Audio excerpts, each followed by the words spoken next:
에베소서 6장입니다. 자, 1절부터 3절까지 제가 봉독을 해드리도록 하겠습니다. 에베소서 6장 1절부터 3절 말씀까지가 되겠습니다. 자녀들아, 주 안에서 너희 부모에게 순종하라. 이것이 옳으니라. 내 아버지와 어머니를 공경하라. 이것은 약속이 있는 첫 계명이니 이로써 내가 잘되고 땅에서 장수하리라. 아멘. 아멘. 은혜와 사랑을 진심으로 감사합니다. 오늘도 저희들에게 복된 날을 허락하여 주시고 살아계신 하나님을 예배하게 하시고 또 이 시간 주의 말씀을 청종할 수 있는 은혜를 베풀어 주심을 감사합니다. 기록된 예언의 말씀을 읽고 듣고 지켜 행하는 자가 복되다 하셨으니 말씀을 듣는 이 시간 우리에게 복되게 하옵소서.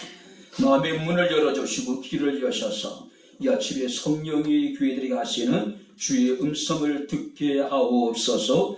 예수님 이름으로 기도하옵나이다. 아멘. 할렐루야. 자, 우리 옆에 있는 분들과 하나님 우리와 함께 하십니다. 인사하겠습니다. 하나님 우리와 함께 하십니다. 할렐루야. 아멘.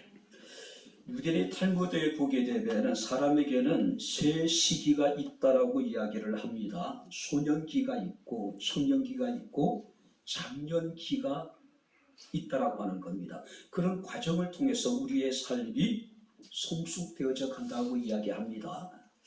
자, 그런데 이 세 시기의 삶의 어떤 특징에 대해서 재미있게 이야기를 하고 있더라고요. 그러니까 소년기에는 우리는 부모를 위해서 살고, 청년기에는 자기 자신을 위해서 살다가, 장년기에는 자식을 위해서 산다.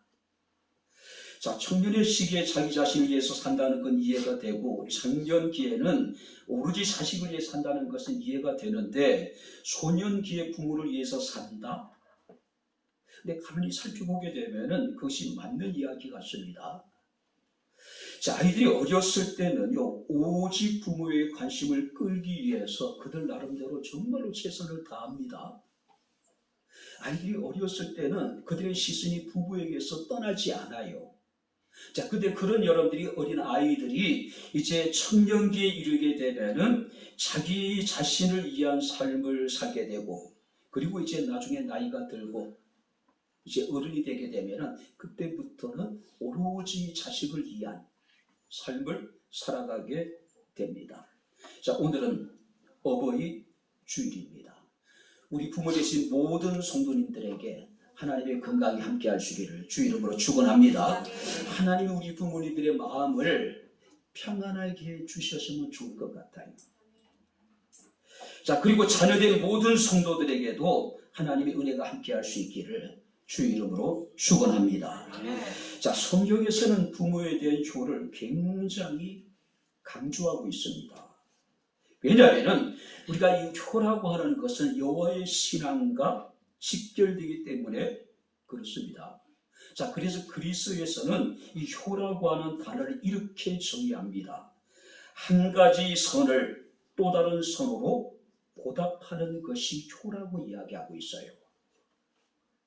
자, 여기서 한 가지의 선이라고 하는 것은 평생 자식들을 위해서 헌신하고 희생해 오신 부모님의 사랑을 말하는 것이고, 자, 또 다른 여러분들이 선이라고 하는 것은 그런 부모를 공경하는, 그런 우리가 부모에 대한 어떤 섬김이라고 이야기할 수가 있을 것입니다. 자, 오늘 본 말씀을 보게 되면은 그리스도인의 삶에 대해서 또 서로 간의 어떤 상호의 어떤 여러분들의 복종과 의무에 대해서 우리에게 교훈해 주고 있는데, 오늘 본 말씀은 바로 자녀들에게 주시는 하나님의 말씀입니다. 자, 우리 다시 한번 여러분들이 1절 말씀을 같이 읽겠습니다. 자녀들아, 주 안에서 너희 부모에게 순종하라. 이것이 옳은 일이라. 자, 이것이 옳은 일이래요. 우리의 자녀들이 정말 이 땅에 살아가는 동안에 부모님 살아생전에 옳은 일을 행할 수 있기를 주님 이름으로 축원합니다. 자, 그렇다면 구체적으로요, 바로 자녀된 자로서 우리가 추구해야 될 옳은 일이 어떤 일이 있을까? 왜 우리가 옳은 일을 행해야 되는지, 그리고 그런 옳은 일을 행하는 자에게 주어지는 하나님의 은혜가 있을 텐데, 우리가 그것을 살펴보면서 우리가 함께 은혜를 나누도록 하겠습니다. 자, 먼저 1절 말씀을 보시기 바랍니다. 자녀들아, 주 안에서 너희 부모에게 순종하라. 이것이 옳다. 자, 여기서 순종이라고 하는 것은 귀를 기울여 듣는다, 또 복종을 의미합니다. 근데 전제가 있습니다. 주 안에서 너희는 부모에게 순종하라. 자, 왜 주 안에서 행하라고 이야기하고 있을까요? 이 계명이, 이 교훈이 하나님이 우리에게 주신 명령이기 때문에 주 안에서 너희 부모에게 순종하라고 말씀을 하고 있습니다. 우리가 기독교적인 여러분들이 신앙으로 볼 때에 부모는 하나님의 대리자입니다. 하나님의 대리자예요. 자, 그렇기 때문에 부모님에 대한 순종이라는 것은 궁극적인 권위이신 하나님에 대한 순종으로 연결이 됩니다. 그래서 성경은 이것이 마땅한 일이라고 이야기합니다. 이것이 옳은 일이라고 이야기를 해요. 이것이 도리고 이것이 자녀의 의무라고 우리에게 말씀하고 계십니다. 자, 사도 바울은 골로새서 3장 20절에 이렇게 이야기합니다. 자녀들아, 모든 일에 부모에게 순종하라. 자, 모든 일에 부모에게 순종하라. 그리고 이것은 부모를 기쁘게 하는 일이다. 자, 순종의 범위가요, 자신이 원하는 것이 아닙니다. 부모에 대한 순종은 여러분들이 성경 말씀 보니까 모든 일이라고 이야기를 하고 있어요. 자, 예외가 없다는 이야기입니다. 근데 전제가 뭘까요? 주 안에서 주님의 뜻에 합당할 때에 자녀된 모든 사람들은 오직 부모에게 모든 일에 순종하라고 말씀을 하고 있습니다. 그래서 잠언서 23장 22절 말씀을 보게 되면은 너를 낳은 아비에게 청종하고 내 늙은 어미를 경히 여기지 말아라. 자, 여기서 청중하고 경히 여기지 말라는 이야기는 부모가 전하는 하나님의 말씀에 대한 절대적인 순종, 복종을 말하는 겁니다. 비록 부모가 늙어서 힘이 없다 하더라도 가볍게 여기지 말라는 이야기입니다. 부모의 말을 무시하지 말라는 이야기입니다. 순종하라는 이야기예요. 내가 어렸을 뿐만 아니라 내가 장성했었든지 모든 일에 부모에게 순종하라고 하는 것이 성경의 교훈입니다. 우리가 사무엘상 2장에 보게 되면은 엘리 제사장의 두 아들이 나옵니다.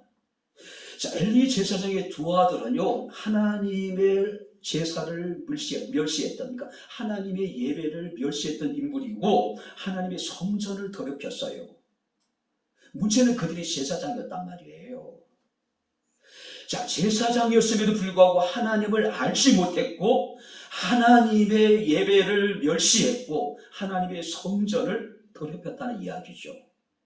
자, 그래서 엘리 제사장이 두 아들에게 이런 이야기합니다.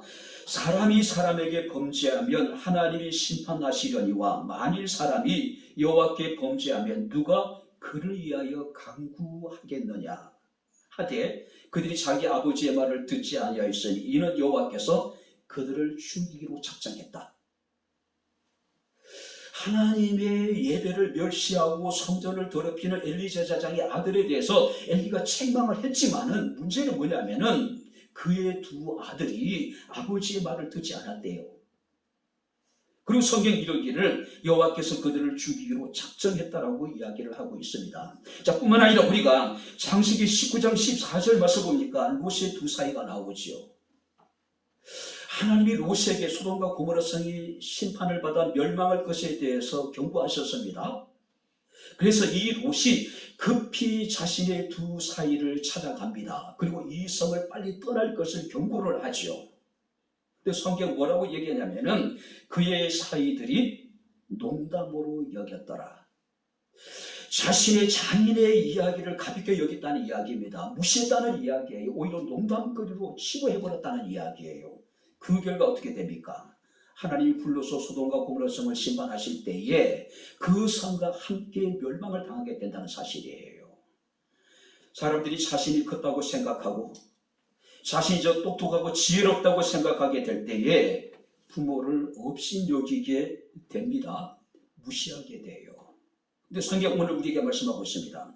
나이가 많아 힘이 없고 무지한다 하더라도 부모는 결코 우리가 경시해야 될 그런 존재가 아니란 이야기예요. 무시해야 될 존재가 아니란 이야기예요. 자, 중국인들은 올빼미를 굉장히 혐오하는 동물로 여깁니다. 왜냐하면 이 올빼미는 어렸을 때는 이 어미의 보호를 받습니다. 문제는 이 새끼가 장성하게 되게 되면은 자기 어미를 잡아먹는데요. 그래서 이 중국인들은 이 올빼미를 굉장히 혐오한다고 이야기합니다. 그러니까 보는 대로 잡아가서 목을 잘라서 죽인다 그래요. 그리고 그 올빼미를 많은 사람들이 볼 수 있는 곳에다가 매달아 놓는다는 이야기입니다. 자, 왜 그럴까요?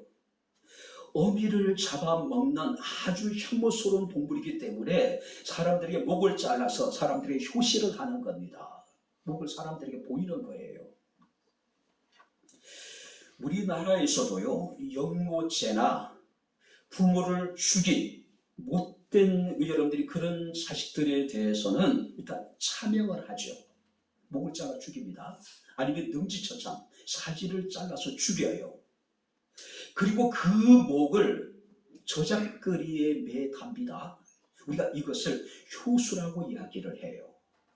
자, 올빼미 효를 사용하고 머리수를 사용합니다. 올빼미가 부모를 잡아먹기 때문에 그 머리를 잘라 사람들에게 경계를 삼듯이 부모를 죽이거나 바로 영모를 범한 죄인들에 대해서는 목을 잘라 죽이고 아니면 능지처참에서 사지를 찢어 죽일 뿐만 아니라 그 목을 저작거리에 매달아 놓는 겁니다. 사람들에게 경계를 하기 위해서. 하나님께서 가정의 권위를 부모에게 맡기셨습니다. 상하 관계가 아니라 하나님의 질서의 차원에서 자녀들은 부모에게 순종해야 될 의무가 있다는 사실을 믿으시기를 주의 이름으로 축원합니다. 이것이 옳은 일이래요. 이것이 옳은 일이라는 거죠. 뿐만 아니라 2절 말씀을 보게 되면은 내 아버지와 어머니를 공경하라. 이것이 약속이 있는 첫 계명이다. 자, 공경하라고 하는 이야기는요, 어떤 일에 가치를 두고 우러러본다, 존경한다, 그런 뜻을 가지고 있습니다. 한마디로 부모를 높이 본다는 이야기입니다. 마음으로 사랑하고 존경하는 것이고 부모의 명예와 부모의 경과, 부모의 권위를, 부모의 삶을 존중해 주는 것. 때로는 자녀들이 부모의 삶에 대해서 굉장히 부정적이고 비판적으로 볼 수가 있습니다. 그런데 여기서 공경한다는 것은 그런 부모의 삶을 인정해 주라는 이야기예요. 비록 자식들의 입장에서 보면 부모의 삶이 못마땅할 수 있겠지만 어쩌면 부모들은 그것이 당시에는 최선일 수도 있었을 거예요. 그렇게 할 수밖에 없었을 수도 있었을 거란 말이에요. 그러니까 인정해 주라는 이야기예요.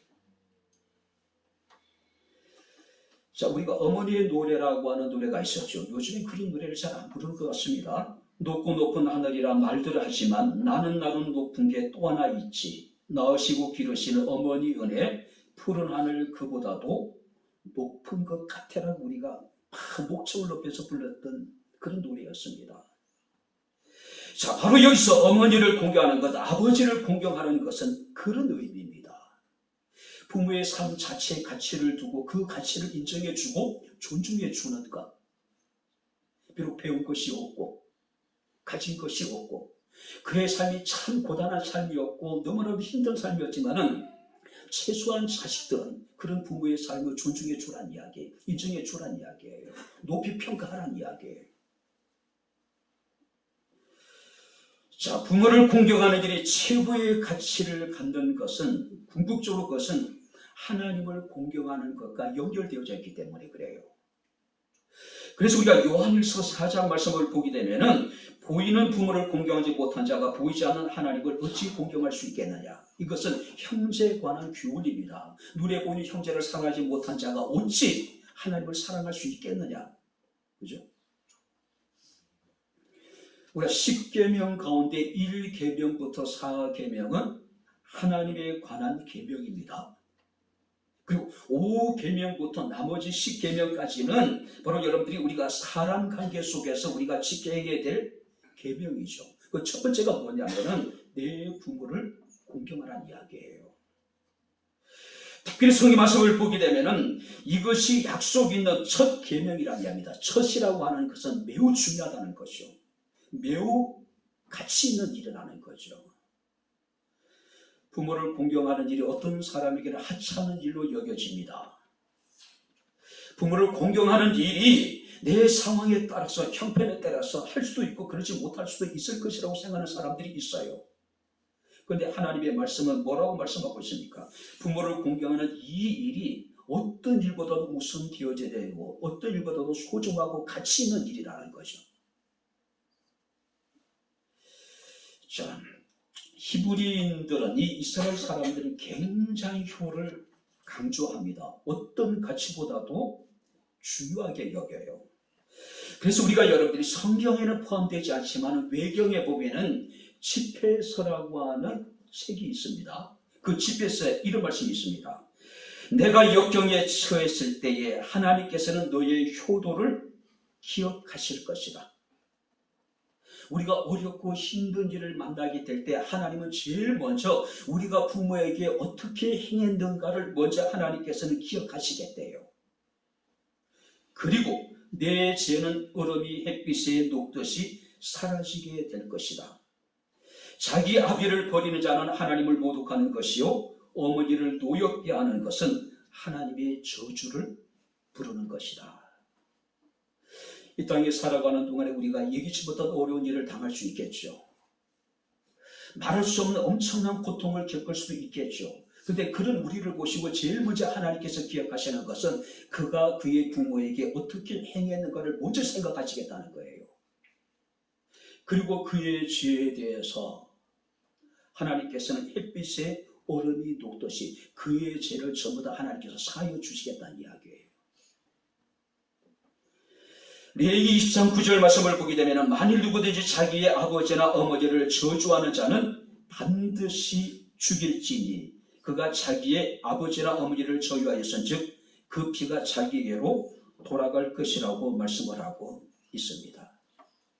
나이가 들고 지금 힘이 없고 가진 것이 없고 참 무익게 보이는 우리 부모일지라도 그 부모는 우리의 공경의 대상입니다. 할렐루야. 그 부모의 지나온 삶을 우리가 완전히 인정해 줘야 된다는 거죠. 존중해 줘야 된다는 거예요. 높여 줘야 된다는 거예요. 못된 자식들이 그 얘기합니다. 엄마 아빠는 뭘 했는데 그 부모님의 희생이 있었기 때문에 헌신이 있었기 때문에 오늘 내가 존재할 수 있는 것이죠. 내가 존재할 수 있는 것은 부모님의 그런 헌신과 희생이 있었기 때문에 그러하기 때문에 우리는 최소한 다른 사람은 모르지만 자식들만큼은 그 부모님의 삶 자체를 인정해 줘야 된다는 거예요. 존중해 줘야 된다는 거죠. 디모데전서 5장 4절 말씀을 보게 되면은 사도 바울의 디모데에게 이런 이야기합니다. 만일 어떤 가부에게 자녀나 손자들이 있거든 저희로 먼저 자기 집에서 효를 행하여 부모에게 보답하기를 배우게 하라.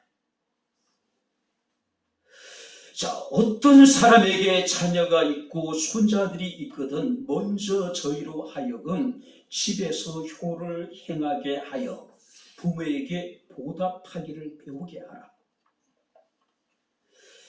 효를 행하여 마땅히 자식들로 하여금 부모의 그 은혜에 보답하는 것을 배우게 하라고 이야기하고 있습니다. 부모를 공경하는 이유는요, 은혜를 보답하는 길이기 때문에 그래요. 보답하는 길이기 때문에. 제게는 글을 봤습니다. 어떤 지혜로운 스승이 제자들과 함께 길을 떠났는데 수많은 뼈들이 이렇게 이제 산더미처럼 쌓여있는 곳을 지나게 되었습니다. 자, 그곳에서 어떤 일이 일어난지 분명히 확신할 수 없겠지만은 엄청난 재난으로 인하여서 그 지역에 있는 모든 사람들이 다 죽임을 당한 것이에요.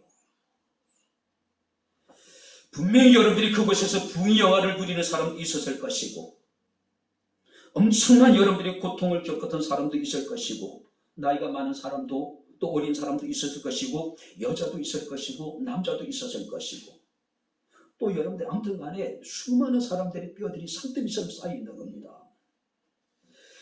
무수히 쌓이는 뼈들을 바라보면서 제자들이 탄식합니다. 참으로 삶이 무상하구나. 그때 지혜로운 스승이 제자들에게 물었습니다. 누가 이들 중에서 어머니의 뼈를 구별할 수 있겠느냐? 아니, 산더미처럼 쌓아져 있는 그 수많은 그 뼈들 가운데 어머니의 뼈들을 누가 구별해낼 수 있겠느냐고 묻고 있습니다. 아무도 알 수가 없는 것이잖아요. 그죠? 제자들은 서로 얼굴만 쳐다보고 있었습니다. 그때 스승이 검은색으로 착색된 마른 뼈 하나를 높이 치켜들고 이렇게 외칩니다. 이것이 어머니의 뼈이다. 까맣게 변한 가장 마른 그 뼈가 어머니의 뼈라고 이야기를 해요. 그때 제자들이 묻습니다. 그것을 어떻게 알 수가 있겠습니까? 그때 스승이 그런 이야기합니다. 어머니는 온몸의 양분을 태아에게 주고 젖을 먹이고 자녀를 위한 수고를 하다 보니 뼛속의 양분까지 다 주게 되었다. 그래서 온전히 자신을 희생하는 어머니의 고된 삶은 뼈를 이렇게 가볍게 만들고 검게 만들었다고 이야기를 해요. 한마디로 어머니는 자식을 위해서 자신의 체력을 다 쏟아부은 거예요. 그러다 보니까 뼈가 바짝 말랐을 뿐만 아니라 새까맣게 변해 있다는 이야기예요. 어쩌면 모든 여러분들이 부모된 사람들의 여러분들이 지나온 삶의 모습이 아닐까요? 그죠? 아마 여러분들이 참 피곤한, 고단한, 지난한 삶을 살아왔던 우리 부모의 삶이 그러하지 않을까요? 제가 윤건사님이 그 100일 가까이 저희 집에서 계시는 동안에 이제 음식을 드지 못하시니까 병원에 모시고 가서 이렇게 이제 영양제를 계속해서 맞춰들었습니다. 처음에는 매일, 그 다음에 이제 저도 이제 이렇게 텀을 두고, 그죠? 근데 이제 여기서 2층에서 이제 밑으로 모셔야 되고, 또 병원이 엘리베이터가 없다 보니까 이제 2층까지 이렇게 모시고 올라가야 되겠죠. 그래서 이제 제가 등이 없고, 이제 2층에서 내려오고, 또 이제 등이 없고, 이제 2층으로 올라가고. 근데 이렇게 어머니를 처음에 딱 장모님을 이렇게 업었는데요. 왜 이렇게 가벼운가요? 제게 있어서 마치 장모님의 이렇게 이제 무게가 깃털처럼 가볍게 느껴지더라고요. 한 번도 힘들다라고 느껴보지 못했어요. 왜 그랬을까요?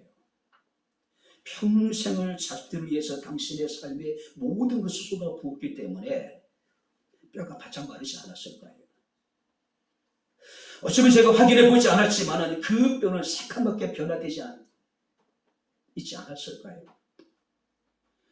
오늘 사랑하는 성도 여러분들, 우리 부모님들의 사랑과 희생과 헌신, 바로 고생이 어떠했는가를 우리에게 깨닫게 해주는 그런 말씀이 아닌가 생각이 됩니다. 분명히 여러분들이 기억하시기 바랍니다. 우리의 부모님은요, 공격의 대상이 아닙니다. 우리 부모님은 공경의 대상입니다. 할렐루야. 공경의 대상이에요. 근데 그 7개의 부모님을 공격하는 사람들이 있습니다. 산업의 부모님을 공격하는 사람이 있어요. 무시하고 경멸하는 사람까지도 있습니다. 이런 사람들은 자식이기를 거부한 사람들이죠. 이런 사람들은 인간이기를 거부한 짐승 같은 인간이겠죠. 그렇죠?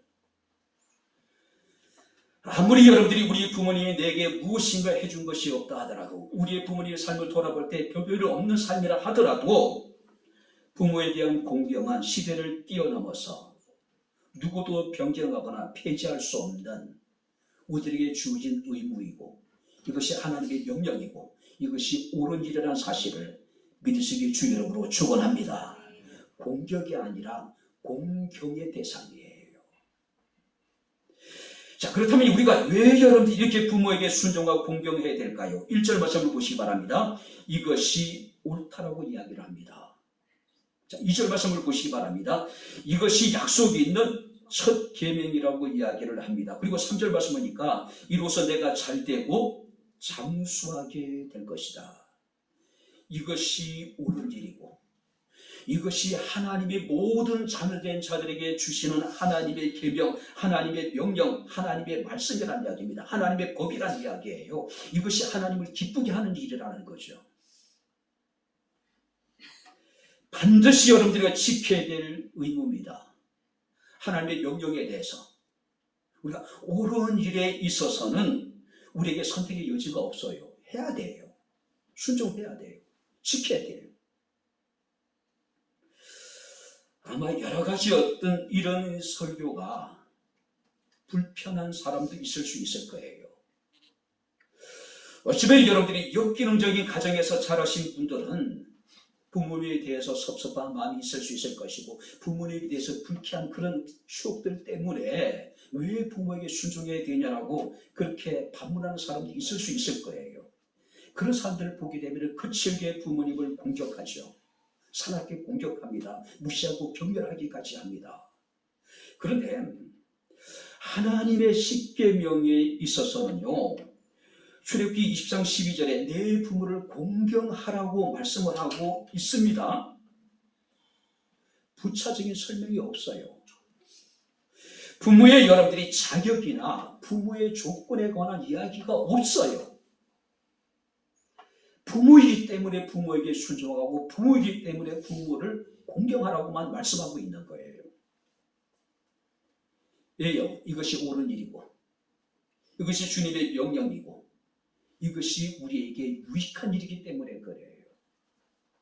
오늘 살아 성도님들이 이것이 옳습니다. 할렐루야. 이것이 하나님의 명령입니다. 이것이 우리에게 유익된 일이라는 것이죠. 자, 그렇다면 마지막으로 우리가 생각해 볼 수 있는 건 뭡니까? 이렇게 우리가 부모에게 순종하고 부모를 공경할 때 우리에게 주어지는 유익이 무엇일까요? 자, 3절 말씀을 우리 다시 한번 같이 읽겠습니다.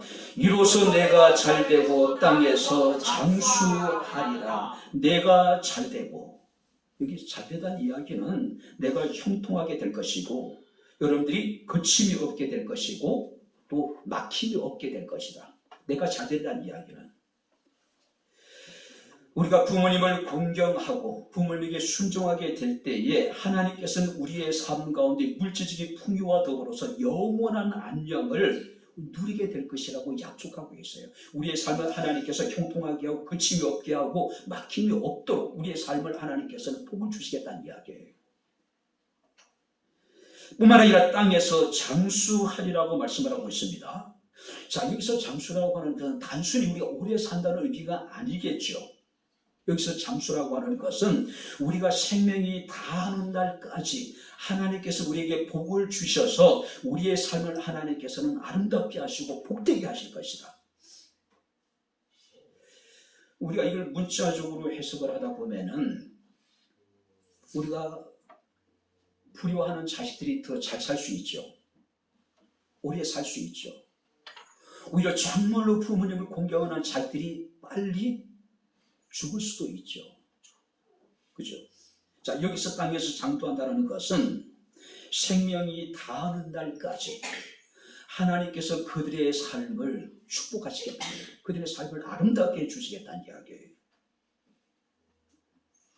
한마디로 궁극적인 구원을 말하는 것이고 영원한 생명을 말씀하고 있는 겁니다. 자, 그래서 우리가 신명기 5장 16절 말씀을 보게 되면은 내 부모를 공경하라. 그리하면 내 하나님 여호와가 내게 준 땅에서 내 생명이 길고 복을 누리리라. 단지 우리가 오래 사는 것이 복이 아니겠죠. 하나님 우리의 생명을 길게 할 뿐만 아니라 이 땅에 살아가는 동안에 우리의 삶에 하나님께서 복을 주셔서 우리의 삶이 아름답게 해주실 것이다. 물론 우리가 이런 전제가 있기 때문에 부모님을 공경하는 것은 아니겠죠. 설사 하나님의 이런 여러분들이 축복의 약속이 없다 하더라도 자식이 부모를 공경하는 것은 옳은 일이고 마땅한 일이고 의무입니다. 책임이에요. 설사 여러분들이 하나님의 명령이 없다 하더라도 부모님을 공경하는 것은 천륜입니다. 마땅한 도리라고 이야기할 수 있어요. 사랑하는 성도 여러분들, 부모님을 공경하는 것은 자식들의 복입니다. 의무예요. 책임입니다. 부모님은 결코 우리를 기다려주지 않습니다. 철이 들고 여유가 되고 형편되면 그때 내가 부모님을 공경하겠다. 결국 하나님은 우리에게 그걸 말씀하고 계신 것이 아닙니다. 지금이에요. 어려우면 어려운 대로, 힘들면 힘이 드는 대로 내가 지금 할 수 있는 범위 내에서 그 일을 행하라는 이야기겠죠. 이제 말씀을 마치도록 하겠습니다. 어느 설교보다도 참 힘든 그런 준비 과정을 거친 것 같습니다. 과연 내가 이런 설교를 할 만한 자격이 있는가에 대해서 진지하게 고민을 하면서 돌아가신 부모님을 이렇게 깊이 생각했던 그런 세계에 있어서 그런 시간이었습니다. 이렇게 설교하면서도 사실 막 부끄럽다는 생각이 많이 들기도 해요. 우리 아이들이 제게 있어서 엄마 아빠는 라고 이렇게 묻는다면은 자신 있게 내가 부모님을 존중하고 공경했다라고 이야기할 수 없는 처지이기 때문에 그렇습니다. 자, 그럼에도 불구하고 오늘 우리는 주의 말씀을 통해서 마땅히 우리가 부모에게 순종하고 마땅히 부모를 공경해야 될 것이라고 하는 하나님의 말씀을 우리가 듣게 됩니다. 한 매체에서 성인 남녀 500명을 대상으로 해서 일주일 동안 부모와 통화하는 시간을 조사했다 그래요. 애인과는 일주일 동안에 140분 통화한다 그래요. 친구와는 일주일에 97분, 거의 100분 정도 통화를 합니다. 그리고 부모와의 어떤 평균 통화 시간은 6분이라고 얘기를 해요. 6분. 일주일에. 애인과의 통화 시간이 23분의 1밖에 되지 않고 친구와의 통화에 13분의 1, 15분의 1도 되지 못한 아주 짧은 시간이죠. 예전에 저희 어머니가 그런 말씀을 하셨던 기억이 납니다. 누구한테 하는 거 10분의 1만 해보라고. 친구들한테, 동네 형들한테 하는 거 10분의 1만 부모한테 해보라고 한번 그런 얘기 하셨던 기억이 나요. 그렇죠? 애인에게 하는 거 10분의 1, 친구에게 하는 거 10분의 1만 해도 참으로 그 자식은 효자라고, 효녀라고 아마 여러분들 인정을 받지 않을까요? 자, 부모와 떨어져 사는 자녀가 1년간 부모를 만나는 횟수를 조사해 봤다 그래요. 1년에 16번. 그리고 통화는 1년에 37번 정도 한다라고 하는 이제 조사 결과가 발표됐습니다. 제가 최근에 요한이랑 통화하면서 요한에게 그런 얘기를 했습니다. 앞으로 내가 아빠를 몇 번이나 볼 수 있을 것 같으냐고. 앞으로 아빠가 살아있는 동안 네가 나를 몇 번이나 볼 수 있겠느냐라고 이야기를 했습니다. 왜 그런 얘기 왜냐냐면은 이제 이렇게 목욕을 같이 가잖아요. 그럼 이제 요한이가 때를 밀어주잖아요. 근데 이놈이 갑자기 그러지 얘기해. 이제 새신사한테 맡기래요. 그래, 야, 아빠의 유일한 즐거움이 너와 함께 목장 가는 것이고 너 등 밀어주는 것이고 네가 내 등 밀어주는 것인데 하면서 제가 그런 얘기 했어요. 앞으로 아빠가 살아가는 동안에 네가 몇 번이나 아빠 등을 밀어줄 수 있겠느냐, 네가 몇 번이나 아빠를 만날 수 있겠느냐라고 얘기했어요. 근데 실제 계산해 보니까 몇 번 못 만날 것 같더라고요. 그죠? 코끼리는 늙어서 죽을 때가 되면은요, 다른 코끼리들이 눈치채지 못하도록 조용히 무리에서 빠져나간다 그래요. 그래서 코끼리 무덤이 있는 곳을 찾아간다 그래요. 코끼리는 그곳에서 아무도 모르는 곳에서, 그러니까 이제 쓸쓸하게 죽어간다 그래요. 근데 코끼리들만 그럴까요? 오늘날 수많은 노인들이 고독사가 끊임없이 벌어지고 있죠. 고사성 가운데 이런 얘기가 있습니다. 순한 노근 불가망. 순한 노근이라는 게 무슨 말이냐면은 봄 추위와 노인의 건강은 오래가지 못한다는 이야기예요. 불가망은 믿을만한 것이 못되다는 이야기예요. 봄의 추위는 쉽게 끝난다는 이야기고 노인의 건강도 우리가 믿을만한 것이 못되다는 이야기예요. 지금 부모님이 건강하시다고 여러분들이 부모님의 건강을 우리가 믿어서는 안 된다는 거예요. 그야말로 부모님은 밤새 안녕이란 말이에요. 무엇인가 우리가 해야 될 일이 생각난다면, 무엇인가 우리가 해야 될 말이 생각난다면 현재 부모님의 건강을 믿지 마세요. 지금요, 오늘요, 우리가 해야 될 말이 있다면 하고 싶은 일이 있다면 오늘 해드리는 겁니다.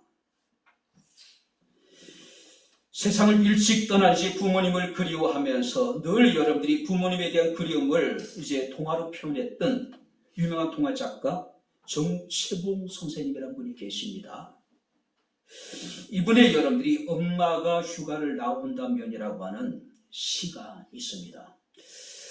어제 몇 번 읽고 또 읽고 또 읽고 참 많이 이렇게 울었던 시입니다. 한번 여러분들 들어보시기 바랍니다. 하늘나라가 계시는 엄마가 오늘 하루 휴가를 얻어 오신다면 아니 반나절 또 반시간도 안 된다면 단 5분 그래 5분만 온대도 나는 원이 없겠다.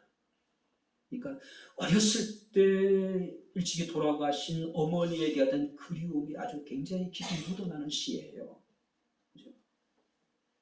단 5분만이라도 우리 엄마가 휴가를 받아서 내게 온다면 나는 원이 없겠다. 얼른 엄마 품속으로 들어가 엄마와 눈맞춤도 하고 젖과 손도 만지고 그리고 한 번만이라도 엄마하고 소리며 불러보고 숨겨놓은 세상사 중 딱 한 가지 억울했던 그 일을 일러 바치고 엉엉 울겠다.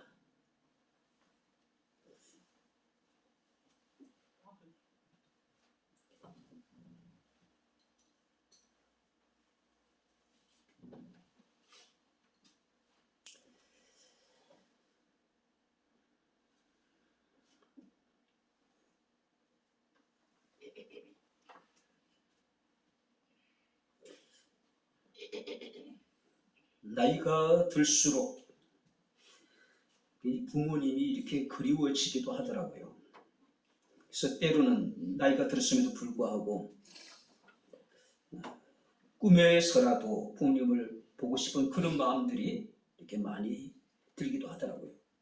한 번이라도 아버지라고 한번, 엄마라고 한번 불러보고 싶은, 그 다음에 한 번도 하지 못했던 고맙다라고 하는, 사랑한다라고 하는 말을 해보고 싶은 것이 솔직한 저의 심정이기도 합니다. 잠언서 23장 보게 보면은 내 부모를 즐겁게 하며 너 낳은 어미를 기쁘게 하라고 말씀을 하고 있습니다. 자, 여기서 관심은요, 내 부모입니다. 어머니예요. 내가 할 만큼 했으니 내가 할 도리를 다 했다고 생각하지 말고 정말로 부모님이 원하시는 일, 부모님의 관점에서 부모님을 기쁘게 할 수 있는 그 일을 하라고 하는 것이 바로 성경의 교훈입니다. 그렇다면 여러분들이 주님께서 우리에게 정말로 우리가 원하시는 것이 무엇일까요? 정말로 부모가 우리에게 원하는 것이 무엇일까요? 성경 말씀하니까 내 아들아 내 마음을 내게 주며 몇 푼의 용돈을 던져주고 내 책임을 다하고 내 의무를 다하고 자식의 도리를 다했다고 생각하지 말라는 이야기예요. 별로 사용하지 않는 이미 연세가 드신 분에게 좋은 음식이 무슨 의미가 있겠습니까? 좋은 옷, 좋은 여러분들이 이런 물건들이 무슨 의미가 있겠어요? 성경 우리에게 이야기하고 있습니다. 내 마음을 내게 달라. 마음을 담지 않는 여러분들이 맛있는 음식이라든지 여러분들이 좋은 신발, 좋은 옷이 그 부모에게 무슨 여러분 유익이 있겠어요? 이제 말씀을 마칩니다. 부모에게 순종하랍니다. 부모를 공경하랍니다. 이것이 옳은 일이고 이것이 하나님의 명령이고 이것이 우리가 잘 되는 길이라고 말씀하고 있습니다.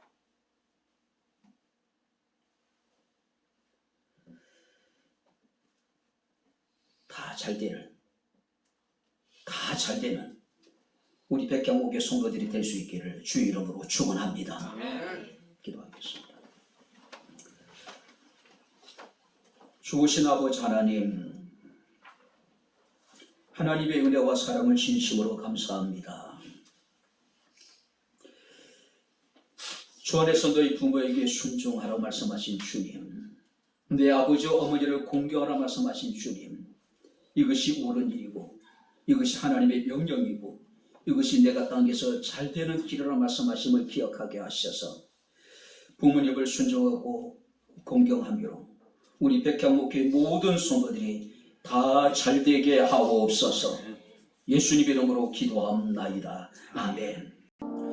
이제는 우리 주 예수 그리스도의 은혜와 하나님의 크신 사랑과 성령님의 교통 조전의 제 충만 역사 인도하시니 마땅한 옳은 일, 하나님의 명령, 우리가 잘되는 길인 우리가 부모님께 순종하고 부모님을 공경할 수 있는 주의 사랑하는 모든 성도들 머리머리 위에 저들의 가정과 직장과 사업장과 이 교회와 이 나라 이 민족 위에 지금부터 영원토록 함께 있을지어다. 아멘.